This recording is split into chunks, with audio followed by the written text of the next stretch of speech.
Hello guys, welcome back to my channel. My name is Semeniuk. I'm a hypnotherapist and this is my job, to show people the power of their subconscious mind. I am truly fascinated by how our mind can show us what is not working in our present life. And today's topic is about the trauma and how it shows in your relationship, in your romantic relationships. The trauma in the romantic relationship shows up in the moments and in the cases when we play the role of a child or a parent. When we are adults, usually trauma doesn't have an option to show up, because from the place of an adult position, and I'm not talking about child being a child, right? But having an unprocessed patterns of a child or of a parent. When we are adults, usually we already let go. We already let go. We moved on. We took responsibility for our life, for our actions, for our behaviors. We are more aware of the patterns of what we say, of our communication. We are great communicators. So adults usually, there is no need for the trauma to show up. However, if in the relationship there are two people who are involved and they play a role of a child, or they're still in a parent position, that's a psychological position, by the way, then we will see the trauma. And that trauma will show up depending of who plays what role. We can have a combination of a parent and a child. We can have a combination of parent and a parent. I'll tell more about it. And we can have a combination of child and a child. Sometimes we can have a combination with adult and a child, but those relationships, in my opinion and in my practice, didn't last long. Usually people separate. Either the child starts to grow up, the person with a child's position starts to grow up, learn, awaken, heal, and then they become adults, and then that's a beautiful relationship. However, when there is an adult involved, adults usually don't want to tolerate that dysfunction. They don't want to do that. They don't want to deal with that. So usually there is a separation or divorce. So let's talk about the situation, the child and the child. So two adults, right? They're adults, but they're still in the child's position, which means they're still super reactive. People who are still driven by the unconscious patterns. People who are unaware. People who don't want to admit, right? This is like actually an adult, but having still child's patterns and strategies in them. What happens in that relationship? There is a lot of screaming and yelling. So when there is child and child, there is lots of mess. It's not organized. These households are usually not organized, right? Because two children, it's harder for them to take responsibility. Right? There is a messy house, right? However, not always, by the way. This is just what I have experienced in my practice. Two children can have a lot of fun, by the way. They can have lots of fun. Two people who are in a romantic relationship, both playing a child's role, they are going to have so much fun in that romantic period of their relationship. You know, that pre-marriage, right? Something like that. So they can have a lot of fun. They can have lots of fun. The only problem will be is the responsibility. That will be harder to take on the responsibility. So there will be lots of blaming, right? Putting the responsibility on each other. And these families the kids suffer in these families. Kids have lots of fun. They can have a lot of fun. But at the same time, when time comes to serious decisions, when time comes to challenges, financial challenges, by the way, people who are in child's position, they cannot save money because the child doesn't understand time, right? So they don't think about the future. It's all in the present, right? So it's harder for them to plan for the future. And so they might have financial struggles. And that trauma will show up in blaming. It will show up in screaming, yelling, lots of these patterns, right? But at the same time, they can have a lot of fun. When we have a relationship that is a parent and a child, So two adults who are in a parent position and the other one is in a child position. There is a lot of manipulation. The trauma will show up. The childhood trauma will show up in manipulations. Person who is in the parent position will educate, coach, guide the other partner, which is dysfunctional already, which is supposed to be the equal relationship. The romantic relationship is the equal relationship, right?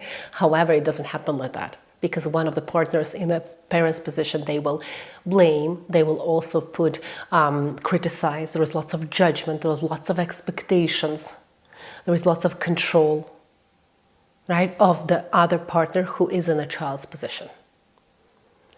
And the person who is in the child position will feel a lot of guilt. Lots of guilt, lots of like, yes, that's me, pleasing, lots of pleasing. From the partner from a child's position will do a lot of pleasing. So there will be a lack of intimacy. The sexual relationship will suffer because there are going to be a block. The energy is not the same. Two parents are on two people in an equal position. They attract each other, while people who are in a different position, like from a parent or from a child's position, they will have problem, right? Even though these are two adults, we are talking about all of them are adults. We are not talking about children. We are talking about the person in the child's position, when they're still programmed by the traumatic experience or unprocessed. They didn't grow up. They just didn't grow up in their mind. Mental immaturity, right? Emotional immaturity. Because the child, that's the child's brain, that's how it works. And we can be 38 and still be emotionally immature. There are lots of, the trauma can show up in shutting down. So as in the family household, the same happens in a romantic relationship. The two people, one is going to be shut down and not communicate. Shut down, right? Because the other one can be manipulative, controlling, overbearing, right? And so the other one will shut down, not knowing how to communicate. That's how the trauma will show up. The trauma shows up when there is an immaturity of something. Emotions, intellect, responsibility. It can be a responsibility, immature in responsibility. Avoiding communication as well, right? Can show up. By the way, avoiding communication mostly shows up in two adults who are in parent's position, both of them. So if one partner is in parent position and the other one is the parent position, do you know what happens? Coldness, rigidity, lack of communication. There's two very serious partners, right? Shut down the emotions, work, and let's not talk about problems. Let's not talk about emotions. Okay, so these people will have, they will take care of the household. They will take great care. They will choose the best for their kids. This couple will choose the best for their kids. They will have high expectations. It's very hard for kids to live with parents who are both in a parent position, right? Because they have, it's harder to connect, to have a hug, to have that that love and genuine connection, you know, that feeling of family, right? There will be rigidity, that coldness. If we're talking about the traumatic experience, right? So usually two adults in parents' position, they will be cold to each other. It's harder to have fun because they suppress their inner child, right? And they're still not adults. So they have this kind of like a very straightforward, demanding, go situation in their life. And the two people, of course, it's going to be some kind of like lack of warmth, lack of fun, lack of communication as well. Communication happens when people grow more in the adult position. That's when there is an equal communication, and that's important, right? It's important for any couple to recognize their pattern. For example, when I married to my husband was in a parent position, right? He was that caring, by the way. He took care of me, he provided, right? And I was in a child position. I was that victimizing, right? Blaming, everything is not like pessimistic, anxious, fearful, right? And he was more in the parent position. So we both lived like that for many, many years until the strategies don't work anymore, until we started to notice that it creates conflicts, that we need to grow up. And I think I started to grow up closer to 32, 33 years of age. That's how I started to, when I started to go to hypnotherapy school, work on my problems, right? So the best way to release the trauma from relationship, from a romantic relationship, is to grow up. And in order to grow up, mature, I would say, is to go and work on your problems, to see what kind of help you need. Some people just go and they meditate, they self-reflect, they journal, and it's enough for them. And it's beautiful. Some people need therapy. Some people will need guidance. Some people will need coaching. Some people need pain. The best changes happen from pain. Some people need the divorce, the separation, in order to understand what's happening and what kind of role they played in this relationship. So very often, people need to work on the problem, whatever, in any way it comes. And the best way to work on it is to really recognize what is not working in our relationship. How is the trauma showing up? Usually the trauma will show up in shutting down, in lack of communication, in silent treatment, by the way, right? Some people will not talk to each other for a couple of days, right? Not even knowing that it's actually the trauma from both. The person who is doing the silent treatment is having their own trauma, and then the person who is enduring that, the same, has the problem and has the trauma. And so relationship, usually when we go to work, we might mask our trauma so well.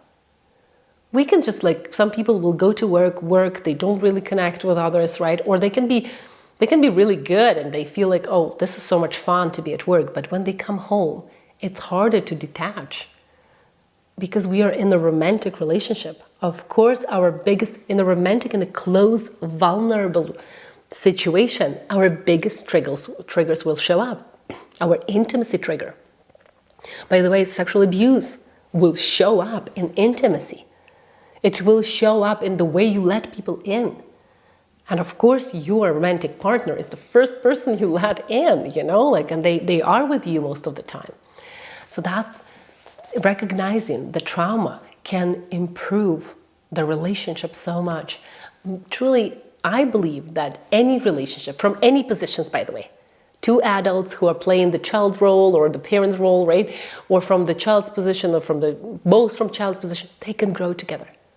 I believe in the relationship. I believe that relationships are given for a reason. And if there is no physical abuse, by the way, there is no narcissistic abuse, these people can work together. And they can definitely find so much happiness. Because if you fell in love with each other, right? And there is no abuse, as I said, right? There is no physical, verbal, narcissistic abuse, right? Then, I believe that couple can live a long, long life. I believe in the relationship. I don't believe in like multiple marriages and multiple divorces, right? I believe that people can find, and we can find the way if they grow up together. If they grow up together, they can be an amazing couple. It's not always the case, but I have that hope, that optimistic hope. So if you find in your relationship, you see the triggers, you see the trauma, recognize what it is. Is that the control? Is that the manipulation? Is that the blaming? Is that the criticisms, the judgment? Who is playing which role? Who didn't grow up? Who didn't mature into an adult?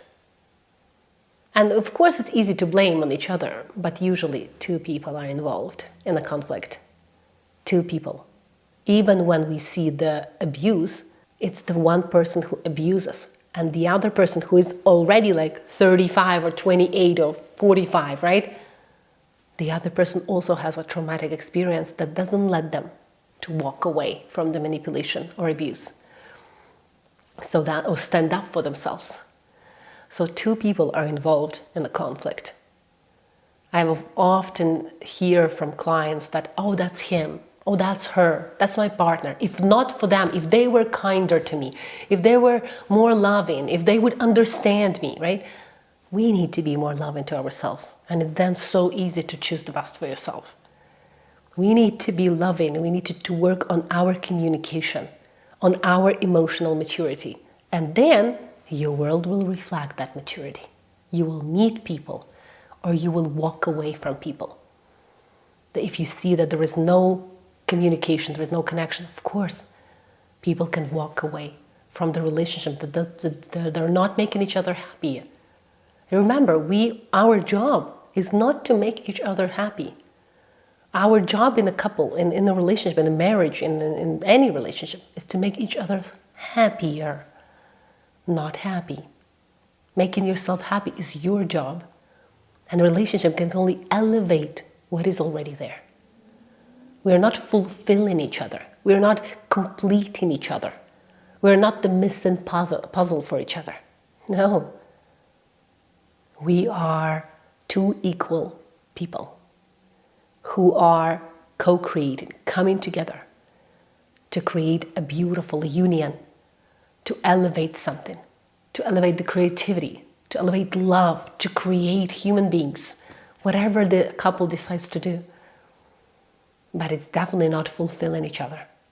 It's definitely not becoming a missing puzzle, becoming the sense of my life. He was the sense of my life. No, he wasn't. You made him the sense of your life. He wasn't the sense of your life. You made it. You made it. Right? And then being able to take responsibility that I'm putting big burden on my partner by saying that you are the sense of my life. And when we tell that to our kids, by the way, you are the reason I live. Or you make me so happy. You're the sense of my happiness and joy. Well, that's a big burden on a child or on a partner. So let's walk away from that. Let's not put others responsible for our happiness. Your kids are not responsible for your happiness, and your partners are not responsible. And that's the mature adult position. When you're fully responsible for your own happiness. When you are okay that people are different. That you are okay with, you're curious about the difference of other people. That's what creates deep, meaningful, genuine relationships and acceptance. Not by trying to change each other. Because in trauma in the relationship shows up in trying to change each other. Trying to perfect each other by criticizing or judging or shutting down or giving silent treatment or punishing each other, right? Screaming, yelling, not communicating, being cold, by the way, restricting, right? For intimacy, right? All of these things is when we try to educate, coach, frame, shape others. Well, that's the trauma. And if you work on yourself, you grow up into the adult position. You become mature. And that's when the relationship takes on a completely different direction. A wonderful, great, supportive, and at the same time confident direction in life. And I hope you all take that courage, take that leap into the healing so that you can make your relationship a beautiful, incredible part of your life. Not a sense of suffering or struggling. I love you all. Be healthy, emotionally and physically. Bye.